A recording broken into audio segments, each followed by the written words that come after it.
அனைவருக்கும் இனிய காலை வணக்கங்களை மீண்டும் உரித்தாக்கிக் கொண்டு நம்முடைய தமிழ் இணைய மாநாட்டின் 2வது நாள் அமர்வில் இதோ காலை முதல் அமர்வில் வீற்றிருக்கின்றோம். நேற்று 2 அமர்வுகளை இனிதே கழித்த இந்த கோவிந்தசாமி அரங்கு இதோ 25ஆம் நாளான ஜூன் 25 முதல் அமர்வு கையடக்க பேசுகில் தமிழ். தலைமை மலேசியாவை சேர்ந்த பேராசிரியர் முத்து நெடுமாறன் அவர்கள், மன்னிக்கவும் திரு முத்து நெடுமாறன் அவர்கள். தமிழ் கணினி உலகில் திரு முத்து நெடுமாறனை பற்றி அறியாதோர் யாரும் இருக்க முடியாது. அப்படி யாரேனும் இருந்தால் அவர்கள் கணினியை பயன்படுத்தாதவர்கள் என்று உறுதியாக கூறலாம்.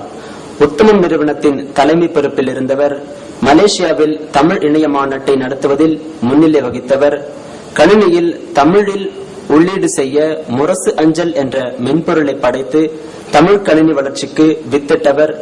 இப்பொழுது ஆப்பிள் நிறுவனத்தின் கையடக்க கருவிகளில் தமிழ் மற்றும் தமிழ் சொற்தரவுகளை பயன்படுத்த வியத்தக பணி செய்து வருகிறார். இவரது தமிழ் கணினி பணி பலருக்கும் ஒரு விழிப்புணர்வை ஏற்படுத்தியது என்பதில் ஐயமேதுமில்லை.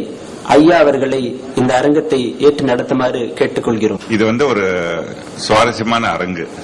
காரணம், தொடக்க காலத்துல கணினி பத்தி தான் நிறைய பேசிட்டு இருந்தோம். கணினியில எப்படி ஃபாண்ட் போடுறது, கணினியில எப்படி தமிழை உள்ளீடு பண்றது அப்படின்னு. அதற்கு பிறகு கணினி காலம் போய் இணைய காலம் வந்தது. கணினி காலம் போயின்னு இல்ல, கணினி காலம் கணிது வருகின்ற காலத்துல இணையம் வந்தது. அப்போ கணினிக்காக மென்பொருள் எழுதுவது ஒரு புறம் இருக்க, ஒரு துறை வளர்ச்சி இருக்கும்போது இணைய மேம்பாடு இணையத்திற்கான பயன்பாடுகளை கூட்டிருச்சு. அப்ப இணையத்துல போய் ஆவணங்களை தேடுறது, இணையத்துல போய் மின்னஞ்சல்களை படிப்பது, இணையத்துல போய் மற்றவர்களோட கலந்துரையாடுவது, இது போன்ற நடவடிக்கைகள் பெரும்பாலான தொழில்நுட்ப ஆய்வுகளுக்கு இது போன்ற நிகழ்வுகள் தான் அதிகமா இருந்தது. இப்போ அதையும் தாண்டி கையடக்க கணினியில தொழில்நுட்பங்களை மேம்படுத்துவதற்கான ஆராய்ச்சிகள் தான் நடந்து வந்திருக்கின்றன. இந்த கையடக்க கணினியை கூட பார்த்தோம்னு சொன்னா, அல்லது கையடக்க கருவி, இந்த மொபைல் டிவைசஸ் சொன்னா அதுக்கு வித்திட்டதே மொபைல் போன்ஸ் தான். கையடக்க கருவிகள் ஏன் சொல்றேன்னு சொன்னா, கையில் அடங்குவது செல்பேசிகள் மட்டும் இல்ல, போன்ஸ்க்கு மட்டும் இல்ல, மற்ற கருவிகளும் இப்போ கையில பயன்படுத்தி வருகின்றோம் இல்லைங்களா. இப்ப இந்த போன் எடுத்து பார்த்தோம்னு சொன்னா, தொடக்க காலங்கள்ல வந்த போன்ல பெரும்பாலும் இன்னொருவரை போன் பண்றதுக்கு தான், இன்னொரு கால் பண்றதுக்கு தான் பயன்படுத்தணும். அந்த போன் மெனு பாத்தீங்கன்னாலே முதல்ல கால் பட்டன் தான் இருக்கும். அதன் பிறகு அந்த கால் பட்டன் போய் எஸ்எம்எஸ் பட்டன் வந்துருச்சு. எஸ்எம்எஸ் தான் முதல்ல.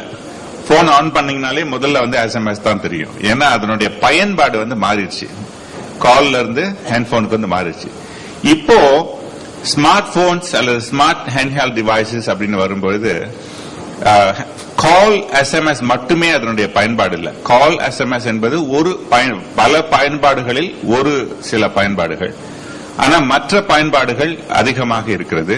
அதை பற்றி தான் இன்றைய ஆய்வாளர்கள் நமக்கு அவர்களுடைய ஆய்வுகளை பற்றி நமக்கு படைக்க இருக்கிறார்கள். ரொம்ப நல்ல சுவாரஸ்யமான அரங்கமாக இருக்கும் நினைக்கிறேன். இவர்களோட நேரத்தை நான் எடுக்காம அவர்களுக்கு அதிகமாக நேரம் கொடுக்கணும் அப்படின்ற நோக்கில் முதல் பேச்சாளரை அன்போடு அழைக்கின்றேன். திரு அண்ணா கண்ணன் பச்சையப்பன் கல்லூரி. இவர் தமிழில் செல்லிட ஆளுகை என்ற தலைப்பில் அவருடைய கட்டுரையை படைப்பார். அவையோர் அனைவருக்கும் வணக்கம். செம்மொழி மாநாட்டினுடைய ஒரு அங்கமாக நடைபெற்று வருகின்ற தமிழ் இணைய மாநாட்டினுடைய இந்த சிங்கப்பூர் கோவிந்தசாமி அரங்கில் உங்கள் அனைவரையும் சந்திப்பதில் மிக்க மகிழ்ச்சி. பெரும் அறிஞர்களும் ஆர்வலர்களும் கூடியிருக்கின்ற இந்த அவையில் தமிழில் செல்லிட ஆளுகை என்ற தலைப்பில் என்னுடைய உரையை நிகழ்த்துவதில் மிக்க மகிழ்ச்சி. சென்னை பச்சையப்பன் கல்லூரியில் தமிழில் மின் ஆளுகை என்ற தலைப்பில் என்னுடைய முனைவர் பட்ட ஆய்வினை 2 மாதங்களுக்கு முன்னால் சமர்ப்பித்திருக்கிறேன். அந்த ஆய்வினுடைய ஒரு பகுதியாக தமிழில் செல்லிட ஆளுகை என்ற பகுதி அமைந்திருக்கிறது. அந்த பகுதியினுடைய சுருக்கத்தை இங்கே உங்கள் முன்னால் சமர்ப்பிக்கிறேன். இன்றைய இந்தியாவை பொறுத்தவரைக்கும் செல்பேசிகள் மிகப்பெரிய தாக்கத்தையும் வளர்ச்சியையும் கண்டிருக்கின்றது. பொதுவாக இது ஒரு தகவல் யுகம் என்று வழங்கப்படுகின்ற இந்த யுகத்திலே இன்று இந்திய மாநிலங்களிலே தமிழகம் மிகவும் முன்னணி வைக்கின்ற அளவுக்கு வேகமாக இதன் வளர்ச்சி இருக்கிறது. நீங்கள் பார்த்தீர்கள் என்றால் ஏப்ரல் வரைக்கும் இந்தியா முழுவதற்குமாக 60 கோடிக்கும் மேலான செல்பேசி சந்தாதாரர்கள் இருக்கின்றார்கள். ஒவ்வொரு மாதமும் சுமார் 2 கோடி செல்பேசிகள் புதிதாக இணைந்து வருகின்றன. இது இந்த சராசரி என்பது மாதந்தோறும் கூடி வருகிறது என்பது இன்னொரு முக்கியமான செய்தி. அந்த வகையில ஐயா இப்போது முத்து நெடுமாறன் அவர்கள் குறிப்பிட்டது போல செல்பேசி என்பது பேசுவதற்கான கருவி என்ற நிலையிலிருந்து மாறி அது மேலும் மேலும் ஏராளமான பயன்களை தனக்குள் கூட்டிக் கொண்டே வருகிறது. அது ஒரு செல்பேசி பேச்சு SMS என்பதை தாண்டி இணையம் வழியாக வந்தது மட்டும் இல்லாமல் அதிலேயே இந்த GPS எனக்கூடிய அந்த புவிநிலை உணர் தன்மையும் அதிலேயே இணைத்து இன்னும் நாம் அதை ஒரு ரிமோட் கண்ட்ரோலாக பல வகையிலையும் பயன்படுத்துகின்ற ஒரு தொலை இயக்கியாகவும் கூட அந்த செல்பேசியானது மாறி வருகிறது. அதனால் எந்தெந்த வகையிலெல்லாம் அதற்குள் சேவைகளை அளிக்க முடியும் என்பதில் நிறைய நிறுவனங்கள், வணிக நிறுவனங்கள் பெரும் போட்டியிட்டு வருகின்றன. அந்த வகையில் அது எல்லோருக்கும் பயனாகின்ற அளவுக்கு விரிவடைந்து வருவதில் நம் சமூகம் மிகப்பெரிய பயனடைந்து வருவது என்பது மிகவும் கவனிக்கத்தக்கது. ஒரு புறம் அதனுடைய வசதிகள் கூடிக்கொண்டிருக்கின்ற நிலையில் அதனுடைய விலையும் இறங்கிக் கொண்டே வருகிறது. முன்பெல்லாம் 5000 10,000 விலைக்கு தான் ஒரு நல்ல ஒரு செல்பேசியை வாங்க முடியும் என்றிருந்தது போக இப்போது 500 ரூபாய்க்கும் 1000 ரூபாய்க்குமே மிகவும் வலிமையான மிகவும் அதிக சக்திகளையும் வசதிகளையும் கொண்ட செல்பேசிகள் நம் நாட்டிலே இப்போது புழக்கத்திற்கு வருகின்றன. இதை இன்னும் குறைப்பதற்கு சாத்தியம் உண்டா என்பதில் வணிக நிறுவனங்கள் பெரும் போட்டியை இட்டு வருவது நமக்கெல்லாம் ஒரு வகையில் நுகர்வோர்களுக்கு பெரும் நன்மை அளித்து வருகிறது என்பது மிகவும் முக்கியமானது. இந்த வளர்ச்சியினுடைய ஒரு அங்கமாக இந்த செல்பேசி கோபுரங்கள் என்பது எல்லா இடங்களிலும் வேகமாக பரவுகின்றன.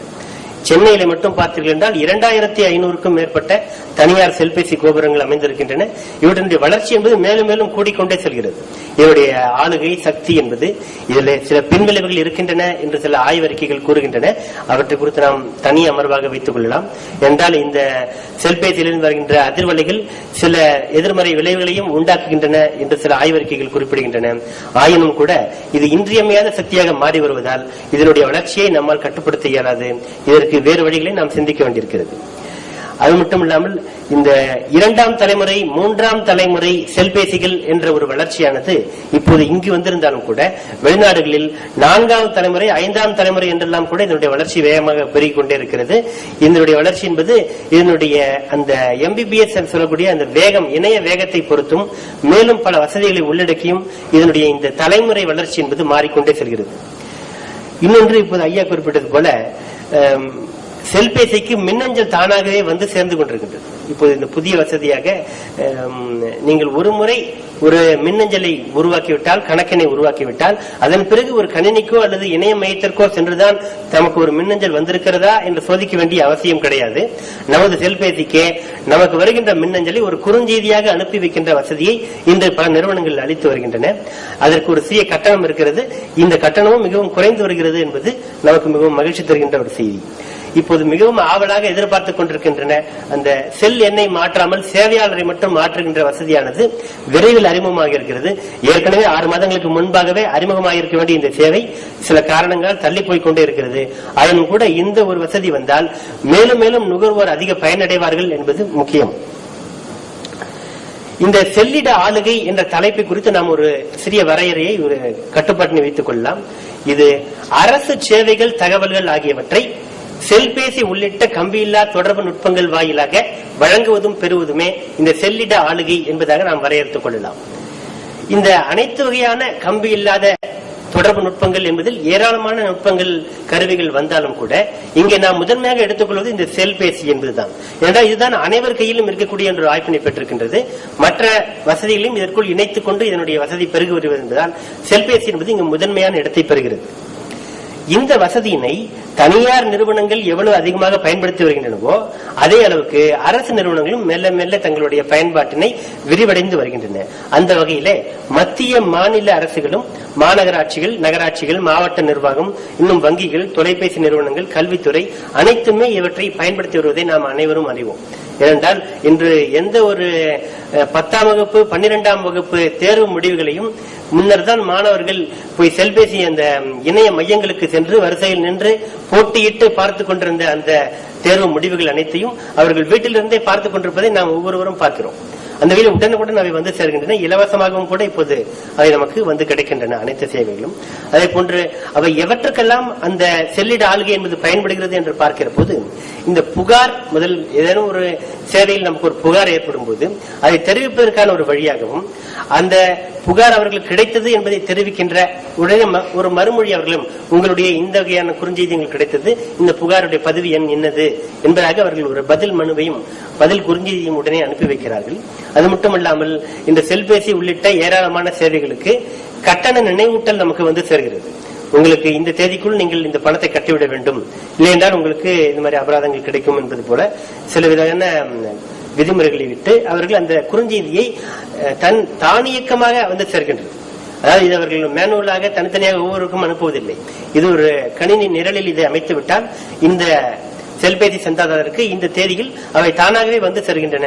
இந்த வகையிலே நுகர்வோர் காலம் தாழ்ந்து சென்று செல்லாமல் முன்கூட்டியே தங்களுடைய கட்டணங்களை கட்டுவதற்கான ஒரு வாய்ப்பினை இந்த வகையான செல்லிட ஆளுகை நமக்கு அளிக்கின்றது. அது மட்டும் இல்லாமல் எந்த ஒரு ஏடிஎம் மையத்தில் நாம் சென்ற ஒரு பணத்தை நாம் எடுத்தாலும் அல்லது இட்டாலும் நம்முடைய நம்முடைய இணைய வங்கி கணக்கில் அவற்றில் ஏற்படுகின்ற மாற்றமானது உடனடியாக குறுஞ்செய்தியாக நமக்கு வந்து சேர்கிறது. இந்த வகையிலே நாம் வீட்டில் இருந்தபடியே நம்முடைய வங்கி கணக்கினுடைய செயல்பாடுகளை நடைமுறைகளை அறிந்து கொள்வதற்கு இந்த செல்லிட ஆளுகை ஒரு பெரிய பங்கு வகிக்கிறது. அது மட்டும் இல்லாமல் ஏற்கனவே நான் குறிப்பிட்டது போல இந்த கல்வியினுடைய தேர்ச்சி என்பது மட்டும் இல்ல மதிப்பெண் பட்டியலையும் கூட மாணவர்கள் உடனடியாக பெற்றுவிட முடிகிறது. அந்த வகையிலே இத்தகைய பயன்கள் அமைப்புகள் என்பது குறுகியவை, சிலவற்றை தான் நீங்கள் சொல்லியிருக்கிறேன். இவற்றினுடைய வளர்ச்சி என்பது மிகவும் விரிந்து பறந்து காணப்படுகிறது. இவற்றின் வழியாக மக்கள் பெறுகின்ற பயன்கள் என்னென்ன என்று நாம் பார்க்கிற போது அவற்றுக்கு மிகவும் விரிந்த பரந்த பயன்கள் காண கிடைக்கின்றன. அதில் முதலாவதாக விரைவு, உடனடியாக அந்த தகவல் பரிமாற்றம் நிகழ்கிறது. இவர்கள் இதற்கென்று நீண்ட வரிசையில் நின்று காத்திருக்க வேண்டிய அவசியம் கிடையாது. அதே நேரத்தில் அவர்கள் இருந்த இடத்திலிருந்து இயங்க முடிகிறது. முக்கியமாக மாற்றுத்திறனாளிகளுக்கு இது மிகப்பெரிய ஒரு வரப்பிரசாதமாக அமைந்திருக்கிறது என்றால் அது மிக இல்லை. ஏனென்றால் அவர்கள் இப்போது வரிசையில் நிற்பதற்கோ சலுகையை எதிர்பார்ப்பதற்கோ எந்த தேவையும் கிடையாது. அவர்களுடைய ஒரு விரலினுடைய ஒரு விசையிலேயே அவர்களுடைய தேவைகளை பெற்றுக் கொள்வதற்கு இந்த செல்லிட ஆளுகை மிக மிக பயன்படுகிறது என்பது முக்கியமானது. இன்னொன்று, இந்த எந்த வகையான தடையும் அதற்கு இல்லை. அலுவலர் இல்லை, அவர் வேறு வேலையில் சென்றிருக்கிறார், மேல் அலுவலரை பார்க்க சென்றிருக்கிறார், அவர் ஏதாவது இப்படியான ஒரு உணவு இடைவேளை, தேநீர் இடைவேளை, சனி ஞாயிறு, தேசிய விடுமுறை நாட்கள், இப்படியாக எந்த வகையான ஒரு இடைவெளியும் இல்லாத அளவுக்கு நமக்கு வேண்டிய சேவைகளை உடனடியாக பெற்றுக் கொள்வதற்கு இந்த செல்லிட ஆளுகையானது ஒரு மிகப்பெரிய ஒரு துணை செய்கிறது. இந்த வகையிலே இவர் வெறும் பேச்சு என்பது கூட சில பேருக்கு தேவையில்லாமல் இருக்கலாம். ஆனால் இத்தகைய வசதிகளை அவர்களால் புறந்தள்ள முடியாது என்பதனால் செல்பேசி என்பது அவர்களுக்கு மிகவும் இன்றியமையாத ஒரு பொருளாக மாறி வருகிறது. அதே போல இந்த பயணத்தின் போது ஏற்படுகின்ற பயன் என்பது இன்னும் முக்கியமானது. அவர்கள் இன்று நாம் பேருந்திலும் ரயிலிலும் இன்னும் மகிழுந்து உள்ளிட்ட பிற வாகனங்களிலும் செல்லும் பொழுதும் கூட நமக்கு தேவையான சேவைகளை பெற்றுக்கொள்ள முடிகிறது.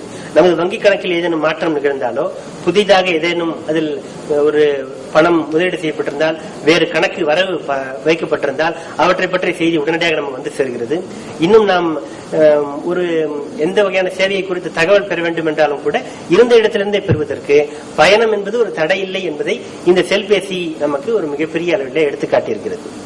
இன்னொன்று, சில அலுவலகங்களில் நீங்கள் பார்த்தீர்கள் என்றால் அவற்றினுடைய நீங்க என்று வந்தீர்கள், என்ன புகார் கொடுத்தீர்கள் என்ற எந்த விதமான ஒரு பதிவையும் அவர்கள் பராமரிப்பதில்லை. அவர்கள் அப்படி எதுவும் இல்லையே, நீங்கள் அவரை கேளுங்கள் இவரை கேளுங்கள் என்றெல்லாம் நம்ம திசை திருப்பி நமக்கு அலைச்சலை உண்டாக்கி ஒரு பெரிய களைப்பையும் உண்டாக்கி விடார்கள். ஏன் தான் இந்த அலுவலகத்திற்கு வந்தோமோ என்று எண்ணுகிற அளவுக்கு பலருக்கும் அந்த அனுபவம் ஏற்பட்டிருக்கும். இப்போது அப்படி இல்லை. நமது ஒவ்வொரு குறுஞ்செய்திக்கும், பெரும்பாலான குறுஞ்செய்திகளுக்கு இப்படியான சான்று உடனடியாக கிடைக்கிறது. உங்களுடைய இந்த புகாரானது அல்லது இந்த மனுவானது நமக்கு கிடைக்கப்பட்டிருக்கிறது, அதற்கான இந்த எண் என்பது அவர்களுக்கு உடனடியாக ஒரு எண்ணை கொடுக்கிறார்கள். நாம் அடுத்த முறை அவர்கள் தொலைபேசியில் தொடர்பு கொள்ளும் போது கூட இந்த எண்ணை குறிப்பிட்டு நாம் குறிப்பிட்டு அவர்கள் உடனடியாக அந்த பழைய பதிவேட்டிலிருந்து பார்த்து கூட நமக்கு எடுத்து சொல்லக்கூடிய ஒரு வாய்ப்பினை இந்த செல்லிட ஆளுகை என்பது நமக்கு அளிக்கிறது. அதே போல இந்த அதிகார பிரமிடு என்று நீங்கள் பார்த்தீர்கள் என்றால் நமது இந்த முந்தைய இல்லை, இப்போதும் கூட இந்த வகையான ஒரு பிரமிடு இருந்தாலும் கூட இதனை உடைக்கிற அளவுக்கான ஒரு சக்தியை இந்த செல்லிட ஆளுகை நமக்கு அளிக்கிறது. நம்ம பார்த்திருந்தால் இந்த உச்சபட்ச அதிகாரம் உடையவர் முதல் நிலையிலும் அடுத்தடுத்து இந்த அதிகாரங்கள் குறைந்து கொண்டே வரும். கீழ்நிலை பார்த்தீங்கன்னா எனக்கு சில அதிகாரங்கள் தான் இருக்கிறது, இது எனக்கு தெரியாது, இதற்கு என்னுடைய மேல் அதிகாரியை கேட்க வேண்டும் என்று அவர் சொல்வார். இப்படியாக மேற்கொண்டு இந்த பிரமிட் என்று உயர்ந்து கொண்டே செல்லும். இப்போ என்னாகும், பயனாளருக்கு நுகர்வோருக்கு ஒரு மிகப்பெரிய அலைச்சல் ஏற்படும். நாம் யாரிடம் போய் கேட்பது என்று தெரியாத நிலை ஏற்படும். ஆனால் இப்போது இதனுடைய வசதி என்ன நமக்கு தருகிறது என்றால், அவை அனைத்து அலுவலர்களுடைய தொலைபேசி எண்களும் அவர்களுடைய மின்னஞ்சல் முகவரியும் இப்ப நமக்கு கிடைத்திருப்பதனால் யாரிடமும் நாம் தொடர்பு கொள்ள முடியும். உடனடியாக ஒரே ஒரு புகார் மணியை பலருக்கும் கூட நாம் பிரதியிட்டு அனுப்ப முடியும் என்ற வாய்ப்பினையும் கூட இந்த செல்லிட ஆளுகை நமக்கு அளிக்கிறது. இவற்றை மக்கள் மிகவும் சிலர் பயன்படுத்துகிறார்கள், பலரும் இன்னும் பயன்படுத்த வேண்டும் என்பது முக்கியமானது. தமிழகத்திலே இந்த செல்லிட ஆளுகை எந்த அளவுக்கு இப்போது இருக்கிறது என்பதும் கூட நாம் கவனிக்க வேண்டிய ஒரு விஷயம். இதில் நான் ஏற்கனவே குறிப்பிட்டது செல்பேசியிலே இந்த தேர்வு முடிவுகளை பெறுவது என்பது மிகவும் பரவலாக பயன்பாட்டிற்கு வந்திருக்கிறது. அனைவரும் இன்று வேறு எங்குமே செல்ல தேவையில்லை, நாம் வீட்டிலிருந்தே பெற்றுக்கொள்ள முடியும், உடனடியாக பெற்றுக்கொள்ள முடியும் என்ற காரணத்தினால் இந்த செல்பேசியில் தேர்வு முடிவுகளை அவர்கள் பயன்படுத்தி வருகிறார்கள். அதே போன்ற தொடர்வண்டி துறையிலும் கூட இவற்றை சிலர், அனைவரும் சொல்ல முடியாது, இன்னும் மின்னஞ்சல் மூலமாக கணினி இணையத்தின் மூலமாக தொடர்வண்டி துறையை பயன்படுத்துவோர் தான் மிகவும் அதிகமாக இருக்கிறார்கள். இந்த குறுஞ்செய்தியை பயன்படுத்துவர்கள் குறைவு என்றாலும் கூட அந்த வசதியினை தொடர்வண்டித்துறை அளிக்கிறது என்பது முக்கியமானது. அவற்றை எதிர்காலத்தில் நாம் விரிவாக பயன்படுத்துகின்ற வாய்ப்பினை இந்த தொடர்வண்டித்துறை அளித்திருக்கிறது. அதே போன்று சென்னை மாநகராட்சிக்கு புகார் அனுப்புவதற்காகவும் கூட அவர்கள் ஒரு தனித்த எண்ணினை அறிவித்திருக்கிறார்கள். அந்த எண்ணிற்கு நீங்கள் உங்களுடைய எத்தகைய மனுக்களையும் அனுப்பினால் அது உடனடியாக உங்களுக்கு அதற்கான நடவடிக்கை எடுக்கப்படும் என்ற ஒரு நம்பிக்கையை கொடுத்திருக்கிறார்கள். அந்த வகையில் சென்னை மாநகராட்சியும் இந்த வசதியை பயன்படுத்தி வருகிறது. இப்போது அண்மையிலே இந்த புதிய குடும்ப அட்டை குறித்த தகவல் என்பது அரசு இந்த ஜனவரி 1ஆம் தேதி தான் அதை அறிவித்தார்கள். நீங்கள் உங்களுடைய குடும்ப அட்டை மாற்ற வேண்டிய தேவை ஏற்பட்டால் அந்த விண்ணப்பத்திலே உங்களுடைய செல்பேசி எண்ணையும் மின்னஞ்சல் முகவரியையும் குறிப்பிட்டால் அந்த புதிய குடும்ப அட்டை தயாரானதும் அந்த விவரம் உங்களுடைய செல்பேசிக்கும் மின்னஞ்சல் முகவரிக்கும் வந்து சேரும் என்ற ஒரு வாய்ப்பினை அளித்திருக்கிறார்கள். அந்த வகையில் ஒரு சிறந்த முன்னெடுப்பாக நாம் கருத வேண்டிய ஒரு விஷயம். அப்புறம் இந்த ஓய்வூதியதாரர் என்பது கணக்கியல் துறை, இப்போது நமது அக்கவுண்ட்ஸ் ஜெனரல் ஆபீஸ் என்று சொல்லக்கூடியவர்கள் இந்த ஓய்வூதியதாரர்களுக்கு இந்த குறுஞ்செய்தியில் அவர்களுடைய மனு எந்த நிலையில் இருக்கிறது, எப்போது அவர்களுடைய அந்த ஓய்வூதியம் அவர்களுக்கு வழங்கப்படும் என்பது போன்ற விவரங்களை குறுஞ்செய்தி மூலமாக அளித்து வருகிறார்கள்.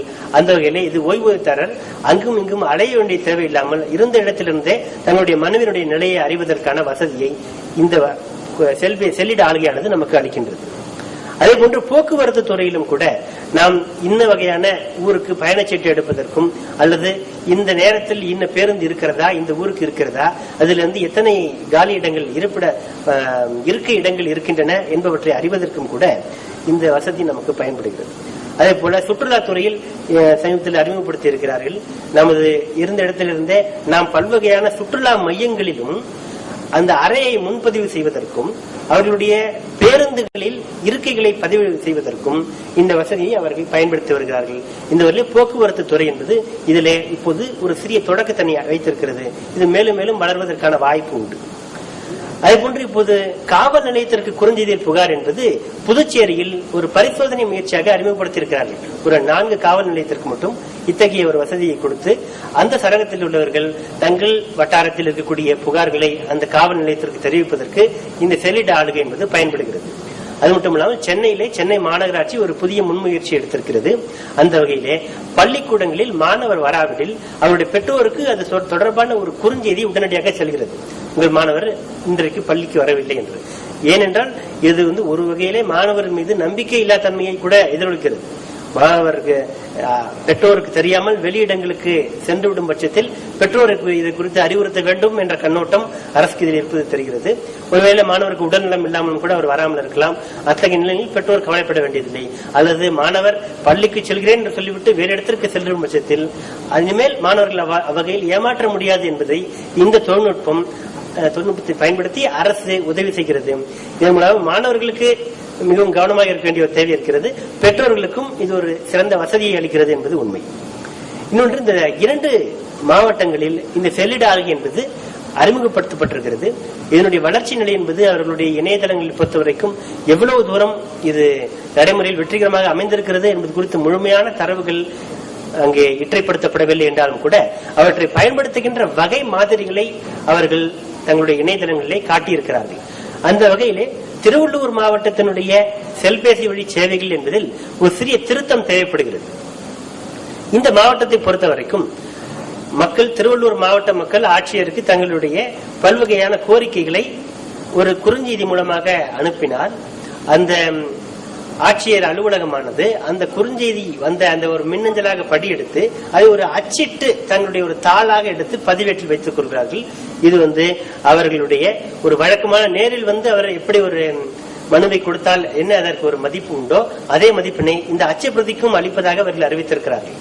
இது பயனாளருடைய நோக்கில் அவர்களுடைய நேரம், உழைப்பு ஆகியவை மிச்சப்படுகின்றன என்பது முக்கியம் உண்மை என்றாலும் கூட இந்த மின்னாளுகை காகிதமில்லாத அலுவலகம் என்ற நோக்கில் பார்க்கிற போது அரசு அலுவலகத்தில் காகிதங்கள் குறைகின்ற வாய்ப்பினை இந்த திட்டமானது அளிக்கவில்லை.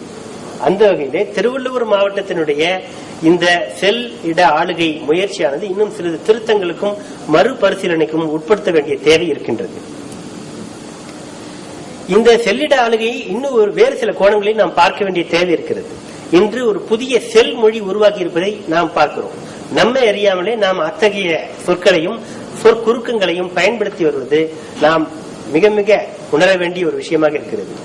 இதில் பார்க்க வேண்டிய, மிகவும் கவனிக்க வேண்டிய விஷயம் என்னவென்றால் இவை அனைத்தும் ஆங்கிலத்தில் அமைந்திருக்கின்றன என்பதுதான். நீங்கள் பார்த்தீர்கள் என்றால் இன்று சாட் என்று சொல்லக்கூடிய இந்த அரட்டையிலும் சரி, ஒரு குறுஞ்செய்தி பரிமாற்றத்திலும் சரி, ஆங்கில சொற்குறுக்கங்கள் மிக அதிகமாக பரவி வருகின்றன.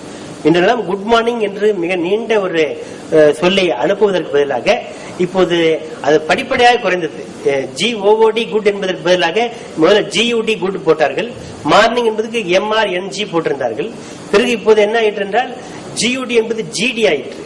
இந்த பக்கத்துல MG ஆயிற்று. GD MG நினைச்சாலே குட் மார்னிங் என்று சொன்னதாக அர்த்தமாகிவிட்டது. இது இன்னும் மேற்கொண்டு வளர்ந்து GM என்று அனுப்பினாலே போதுமானது. குட் மார்னிங் என்று தெரிவித்ததாக அர்த்தம். பதிலுக்கு அவரும் மேற்கொண்டு அதிக சிரமமே தேவையில்லை. பதிலில் ஒரிஜினல் மெசேஜ் வைத்து திருப்பி அனுப்பிவிட்டால் போதுமானது. தட்டச்சு செய்ய வேண்டிய அல்லது விசைகளை அழுத்த வேண்டிய வேலை என்பது மிகவும் குறைந்து வருவது இந்த புதிய செல் மொழியினுடைய ஒரு மிகப்பெரிய பயன்பாடாக இருக்கிறது. இதுல நாம் கவனிக்க வேண்டிய இன்னொரு விஷயம் என்னவென்றால் இது தமிழில் மிக மிக குறைவான பயன்பாட்டினை கொண்டிருக்கிறது என்பதுதான். நீங்கள் தமிழில் இருக்கின்ற சொற்குறுக்கங்கள் மிக மிக குறைவு என்பதை நீங்கள் எண்ணி பார்த்தால் தெரியலாம். அது எந்த இடத்தில் குறைவு என்பது இந்த அரட்டையிலோ குறுஞ்செய்தியிலோ அவை அதிகமாக பயன்படவில்லை. முக்கியமாக நீங்கள் பார்த்தீர்கள் இந்த அரசியல் துறையில், கட்சி சார்ந்த அரசியல் துறைகளில் இத்தகைய பயன்பாடுகள் அதிகமாக இருக்கின்றன என்பதை நீங்கள் பார்க்கிறீர்கள். இவற்றை மிக அதிகமாக மக்கள் பயன்படுத்துகிறார்கள். எந்த ஒரு மக்களுடைய எந்த பிரிவினரும் அரசியல் கட்சியினுடைய முழு பெயரையும் சொல்வதற்கு தயாரில்லை. அவர்களுடைய சுருக்க பெயர்களை மட்டுமே குறிப்பிடுகிறார்கள். இந்த வகையில் இது போய்கொண்டிருக்கும் போது நபர்களுடைய பெயர்களை இவர்கள் சுருக்கமாக அழைக்கிறார்கள். நம் மக்கள் அதில் தெளிவாக இருக்கிறார்கள். சுகுமாரன் என்ற நீண்ட ஒரு பெயர் இருந்தால் அதை சுகு என்று மாற்றுகிறார்கள். இன்னும் பல வகையிலும் பெயர்களை சுருக்குவது என்பது மிகவும் எளிதாக இருக்கிறது. இதிலும் கவனித்தீர்கள் என்றால் அவர்களுடைய ஆங்கில முதல் எழுத்தையும் பெயரினுடைய முதல் எழுத்தையும் வைத்து குறிப்பிடுவது என்பது மிகவும் பரவலாக இருக்கிறது. இது தமிழில் இல்லை என்பது மிகவும் கவனிக்க வேண்டிய விஷயம். இது வெறும் அரசியல் துறைக்கு மட்டும் இருக்கிறது. இன்னும் இப்படியான சேவை துறைகளில் இவை நிச்சயமாக இல்லை என்பதை நாம் கவனிக்க வேண்டும். இப்போது திருவள்ளுவர் மாவட்டத்தை அவர்கள் TLR என்ற ஒரு சொல்லால் குறிப்பிடுகிறது அரசு. அப்படி என்றால் இவர்கள் குறுஞ்செய்தி அனுப்பும் போது TLR என்றுதான் குறிப்பிட்டு அனுப்ப வேண்டும். அது போல கன்னியாகுமரி மாவட்டத்தை குறிப்பிட்டு இவர்கள் ஏதேனும் ஒரு குறுஞ்செய்தியை அரசுக்கு அனுப்ப வேண்டும் என்றால் KKM என்றதை தான் அனுப்ப வேண்டும். இங்கு தமிழ் இல்லை என்பது நாம் மிகவும் கவனிக்க வேண்டியது. இது காலப்போக்கில் ஏற்கனவே செல்பேசித்துறை அறிமுகமாகி 15 ஆண்டுகள் கிட்டத்தட்ட ஆகியிருக்கின்ற நிலையில் இன்னமும் இதில் தமிழ் செயல்பாடு பயன்பாடு என்பது மிகவும் குறைவாக இருப்பது நமது அடுத்த தலைமுறையை வேகமாக ஆங்கிலத்தின் பக்கமாக ஈர்த்து விடுமோ என்ற ஒரு அச்சம் மிக அதிகமாக எழுகிறது. செல்பேசியிலே இப்படியெல்லாம் பல நிகழ்ச்சிகள், பல நிகழ்வுகள் இருந்தாலும் கூட அதிலே தமிழை இடம்பெறுவதில் சில முன்முயற்சிகள் ஏற்கனவே எடுக்கப்பட்டிருக்கின்றன. உலகம் முழுவதும் பல்வேறு தன்னார்வ அமைப்புகளால் இவை ஏற்பட்டிருக்கின்றன. அந்த வகையில் முதலில் இவர்கள் எப்படி செய்தார்கள் என்றால் செல்பேசியிலே நேரடியாக தமிழ் எழுத்துக்களை ஒரு உரை செய்தியாக டெக்ஸ்டாக அனுப்ப முடியாவிட்டாலும் கூட அதை ஒரு படச்செய்தியாக அனுப்ப முடியும் என்றதை இவர்கள் இப்போது ஏதேனும் ஒரு பொங்கல் வாழ்த்து, தீபாவளி வாழ்த்து, புத்தாண்டு வாழ்த்து என்று வருகிற போது அதை படச்செய்தியாக மாற்றி அனுப்புகின்ற ஒரு போக்கு இருக்கிறது. அதை அடுத்து நமது முத்து நெடுமாறன் அவர்கள் இங்கே இருக்கிறார்கள். இந்த செல்பேசியில் தமிழ் இடம்பெற செய்வதில் அவர் ஒரு மிகச்சிறந்த முன்னோடியாக அமைந்திருக்கிறார். அவருடைய செல்லினம் என்ற அந்த ஒரு மென்பொருளானது மலேசியா முழுவதும் மிக பரவலாக பயன்பாட்டிற்கு வந்திருக்கிறது. அது மட்டும் இல்லாமல் வேறு சில நாடுகளிலும் கூட அவற்றை இப்போது பயன்படுத்த தொடங்கி இருக்கிறார்கள். அந்த வகையில் இதில் எளிதில் தமிழில் குறுஞ்செய்தி அனுப்புவதற்கு செல்லினமானது மிகச்சிறந்த பயன்பாட்டினை அளித்து வருகிறது. அது மட்டும் இல்லாமல் இங்கே சென்னை ஆன்லைன் என்ற இணையதளத்தினுடைய செய்திகளை இந்த செல்லினம் சந்தாதாரர்கள் பெற்றுக்கொள்வதற்கான வசதியினையும் அவருடைய செல்லினம் நமக்கு வாய்ப்பினை வழங்கி இருக்கிறது. அந்த வகையிலே அவருடைய செல்லினத்தையே ஐபோன் எனப்படுகின்ற அந்த கருவியிலும் கூட பார்க்க முடியும் என்ற ஒரு வசதியினை செல்லினம் நமக்கு தந்திருக்கின்றது. ஐபாட் என்று சொல்லக்கூடிய ஒரு இசை கருவியிலும் கூட அதன் வழியாக இணையத்தை அணுக முடியும் போது ஒருங்குறியில் இருக்கின்ற தளங்களை அந்த ஐபாடிலும் ஐபோனிலும் காண்பதற்குரிய வசதியினை சில கருவிகள் சில தன்னார்வலர்கள் ஏற்படுத்தி இருக்கிறார்கள் என்பது மகிழ்ச்சிக்குரிய ஒரு செய்தி. இந்த செல்பேசியில் நூல்கள் ஒளி நூல்கள் என்பதை இந்த வேலூர் VITயிலே மொபைல் வேதா என்ற நிறுவனத்தை நடத்தி வருகின்ற கணேஷ் ராம் என்பவர் சிறந்த முறையிலே இப்போது நடைமுறைக்கு கொண்டு வந்திருக்கிறார். உங்களுடைய வெறும் செல்பேசி என்பது ஐயா குறிப்பிட்டது போல ஒரு பயன்பாடு இரு பயன்பாடு என்பதை தாண்டி அது ஒரு நூலகத்தையே தன்னுள் அடக்கிக் கொண்டிருக்கின்ற வசதியினை இந்த செல்பேசியானது வழங்கி இருக்கிறது. அந்த மொபைல் வேதாவினுடைய கணேஷ் ராம் சீட் என்ற பெயரில் ஒரு 2 ஆண்டுகளுக்கு முன்னால் ஒரு புதிய வசதியை அளித்தார். அது ஒரு சின்ன மெமரி கார்டு போன்ற ஒரு சிறு அமைப்பு. அதனில் ஒரு 600 தமிழ் நூல்களும் கிட்டத்தட்ட 400 ஆங்கில நூல்களும் ஒரு 10 ஒளி நூல்களும் அதற்குள் அமைந்திருந்தன. ஒரு சிறிய தொகை 300-400 ரூபாய் விலையுள்ள அந்த ஒரு சீட் என்பது உங்களுடைய செல்பேசிக்குள்ளே நீங்கள் செருகிக் கொண்டால் நீங்கள் அத்தனை நூல்களையும் படிப்பதற்கான வாய்ப்பினை அந்த செல்பேசி நமக்கு அளித்து வருகிறது. அதுல வேகமாக நகர்வதற்குரிய அனைத்து வசதிகளையும் மிகவும் தொலைநோக்கோடு அவர்கள் அளித்திருக்கிறார்கள். தானியக்கமாக பக்கங்களை புரட்டுகின்ற வசதியையும் எழுத்துக்களினுடைய அளவை பெரிதாக்கவோ சிறிதாக்கவோ கூடிய வசதியையும் அதனுடைய நிறங்களை மாற்றுவதற்குரிய வசதியையும் அந்த ஒரு செல்பேசியில அந்த கணேஷ் ராம் என்பவர் நமக்கு அளித்திருக்கிறார் என்பது நாம் நினைவு கூற வேண்டிய ஒரு விஷயம். அடுத்ததாக இந்த ஓபெரா மினி உலாவி என்பதன் வழியாக ஒருங்குறியில் இருக்கின்ற தமிழ் இணையதளங்களை பார்க்கின்ற வசதியினை இந்த உலாவி நமக்கு வழங்குகிறது. இதன் வழியாக இப்போது பெரும்பாலான இணைய பயன்பாடு உடைய செல்பேசிகளில் இந்த ஒருங்குறியில் இருக்கக்கூடிய இந்த தளங்களை தமிழ் தளங்களை பார்ப்பதற்குரிய வாய்ப்பு நமக்கு கணிந்திருக்கிறது. அதில் வேறு ஒருங்குறிய அல்லாத வேறு எழுத்துருக்களிலும் குறிமுறைகளிலும் இருக்கின்ற தளங்களை பார்ப்பதற்குரிய வசதி அதில் தெளிவாக இல்லை என்பதும் கூட நாம் இன்னும் மேம்படுத்த வேண்டிய அவசியத்தினை உணர்த்துகின்றது. இப்போது கூகுள் நிறுவனம் அறிமுகப்படுத்தியிருக்கின்ற இந்த ஆண்ட்ராய்டு எனப்படுகின்ற செல்பேசியிலும் கூட அவர்கள் தமிழை பார்ப்பதற்குரிய வசதியினை அளித்திருக்கிறார்கள். இதுவும் கூட நேரடியாக இல்லாமல் தன்னார்வர்களுடைய முயற்சி என்பது மிகவும் கவனிக்கத்தக்கதாக இருக்குது. இன்னொன்று செல்பேசி துறைக்கான கலை சொற்கள் என்பதும் மிகவும் அரும்பு விட்டிருக்கிறது என்றே சொல்ல முடியும். அவற்றில் ஒவ்வொருவரும் ஒவ்வொரு வகையான சொற்களை அதற்கு பயன்படுத்துகின்ற ஒரு தன்மை காணப்படுகிறது. இது குறித்து நமது சிவலிங்கம் அவர்கள் விரிவாக எடுத்துரைப்பார் என்று நம்புகிறேன். அது போன்ற இதற்கென ஒரு மாநாடு நடைபெற்றது. செல்பேசியினுடைய விசைப்பலகையை சீரமைக்க வேண்டிய ஒரு தேவையை குறிப்பிடுவதற்காக ஒரு மாநாடு 2006 நடைபெற்றது. அதன் தொடர்ச்சியாக ஒரு குழுவினை அரசு அமைத்தது. அதிலே தமிழில் செல்பேசி விசைப்பலகையை தரப்படுத்துவதற்காக தமிழ் இணைய பல்கலைக்கழகத்தினுடைய சார்பிலே ஒரு குழுவை அமைத்து அவர்கள் அரசுக்கு தங்களுடைய பரிந்துரை அளித்திருக்கிறார்கள்.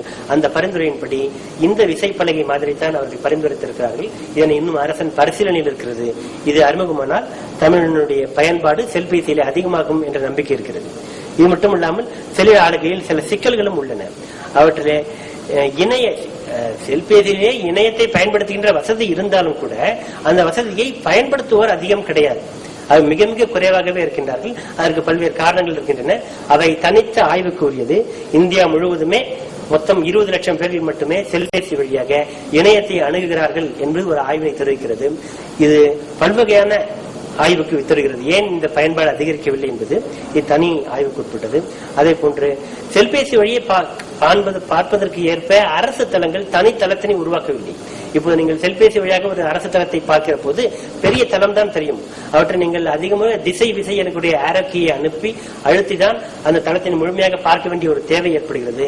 மிகவும் சிறிய அந்த திரைக்கு ஏற்ற ஒரு செல்பேசி தளங்களை அரசு உருவாக்கினால் இன்னும் நல்ல பயன்பாடு விளையும். அதே போன்று அரசின் தமிழ் தளங்கள் மிகவும் குறைவாக இருக்கின்றன. அந்த வகையில் தமிழ் தளங்களையும் அதிகப்படுத்த வேண்டிய தேவை இருக்கின்றது.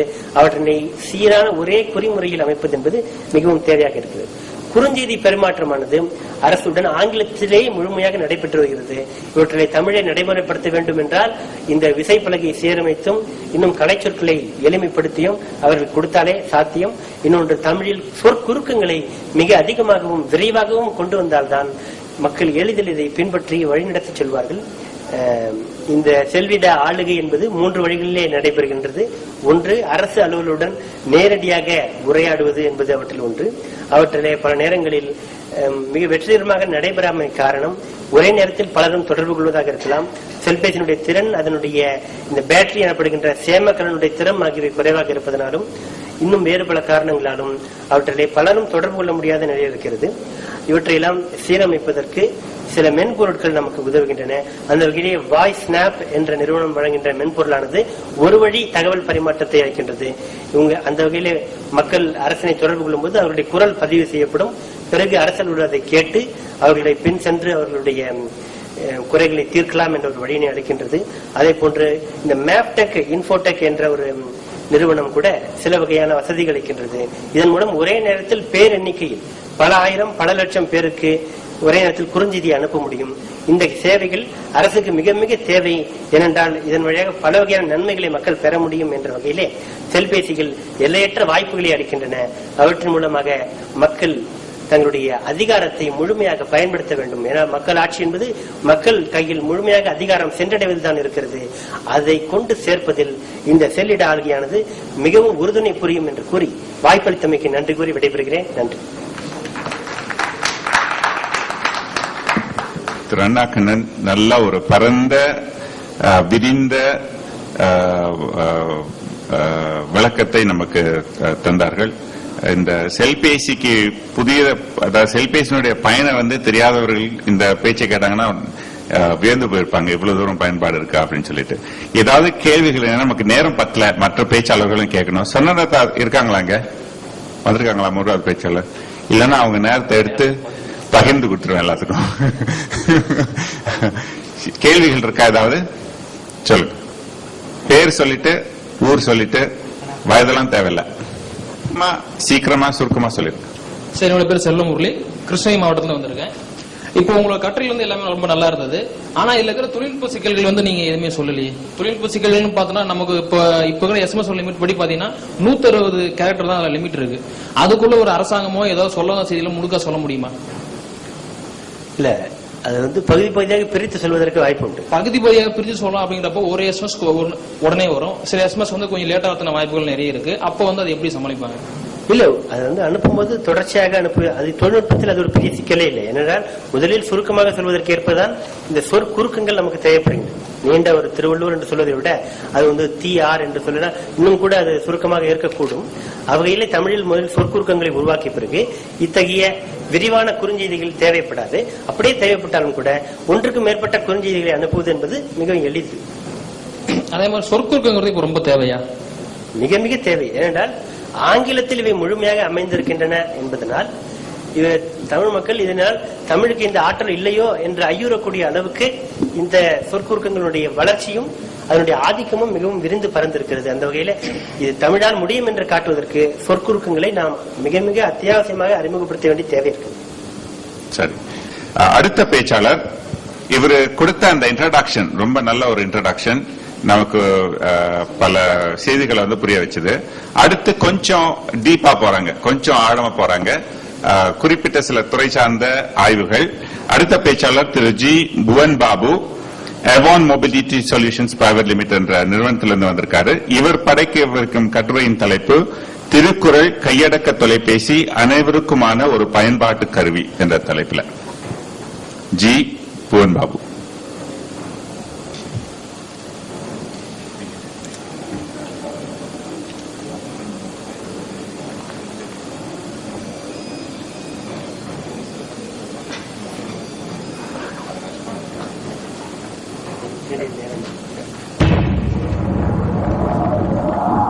நேரம் இருக்கு, 10 நிமிஷம் இருக்கு.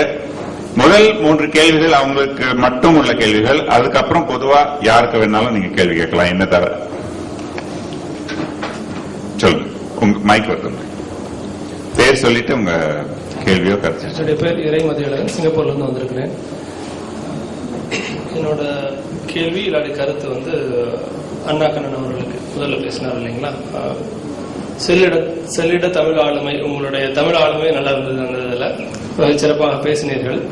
அதுல என்ன கவர்ந்தது இல்ல சடனா யோசிக்க வச்சது என்னன்னா, SMS வழியாக காவல் நிலையத்துல புகார் பதிவு பண்ணலாம் அப்படிங்கிற ஒரு பயன்பாடு மிக ஆச்சரியப்பட விஷயம். ஏன்னா நேரில் போய் கொடுத்தா கூட புகார் பெற்றுக்கொள்ள யோசிக்கிற நிலையில் அல்ல முடியாது, அதாவது நடைமுறை சாத்தியங்கள் ரொம்ப குறைவது.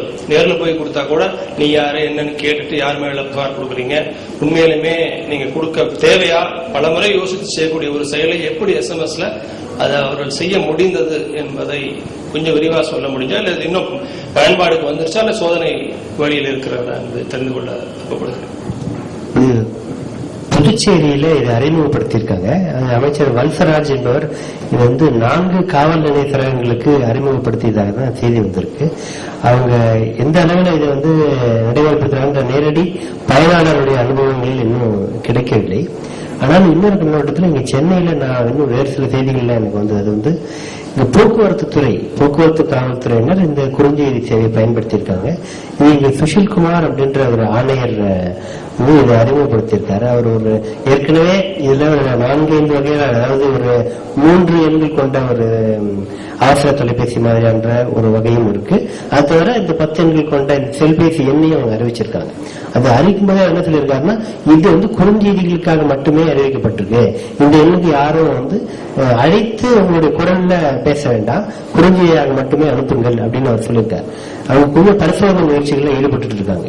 இப்போ இந்த பகுதியில் எங்கேயாவது போக்குவரத்து நெரிசல் இருக்குன்னா நீங்க வேற ஏரியாவுக்கு போங்க அப்படின்னு சொல்றதுக்காகவும், இதுக்காகவும் சில பண்பலை வானொலி அலைவரிசையிலையும் கூட இவங்க பயன்படுத்தலாம். இப்போ இவங்க இந்த மாதிரி ஒரு ஏரியால ஒரு டிராபிக் ஜாம் ஏற்பட்டிருக்குன்னா உடனே அவங்க சொல்லுவாங்க, அந்த பண்பலை வானொலி வழியாக இது அந்த எல்லாருக்கும் இந்த இடத்துல போகுது, இந்த போக வேண்டாம், டேக் டைவர்ஷன்ற மாதிரி அவங்க ஏதாவது வழிகாட்டுவாங்க. ஸோ அதற்கும் அது பயன்படுகிறது. இப்படி குறுஞ்செய்தி வழியாகவும் இப்போ ஒரு ஏர்டெல் மாதிரி இருக்கக்கூடிய இந்த சேவை அளிக்கும் நிறுவனங்கள் வாயிலாகவும் அவங்களுக்கு தெரியும் இந்த மாதிரியான இது அவங்க டவரை வச்சு கண்டுபிடிக்கலாம், இந்த வாடிக்கையாளர் இந்த இடத்துல இருக்காரு அப்படின்னு நினைக்கிறா அந்த பகுதி வாடிக்கையாளர் நோக்கி இந்த குறுஞ்செய்தி போகும், நீங்க இங்க போக வேண்டாம் வேற இடத்துக்கு போங்க அப்படின்ற மாதிரி. இல்ல விபத்து ஏற்பட்டிருக்கலாம், ஏதாவது நிகழ்ச்சி நடக்கலாம், இப்படியான ஒரு அவசர தேவைகளுக்கு இந்த தொழில்நுட்பத்தை பயன்படுத்தலாம் என்பது ஒரு பரிசோதனை நிலையில் இருக்கு.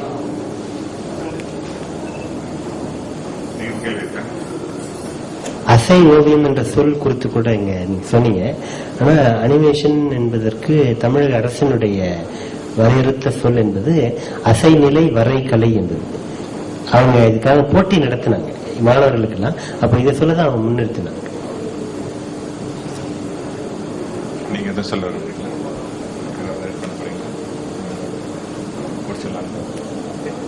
சரி, எல்லாருக்கும் நன்றி. இந்த அமர்வு ஒரு நிறைவுக்கு வருகிறது. அதற்கு முன்பாக இந்த கட்டுரையாளர்கள் அவர்கள் செய்த அந்த முயற்சிக்கும் இங்க நான் அவர்களுடைய கருத்துக்களை பரிமாறுவதற்கும் ஒரு நினைவு பரிசு நம்ம கொடுப்போம்.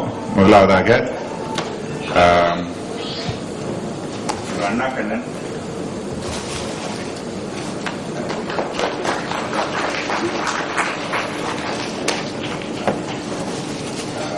அடுத்தது பாபு,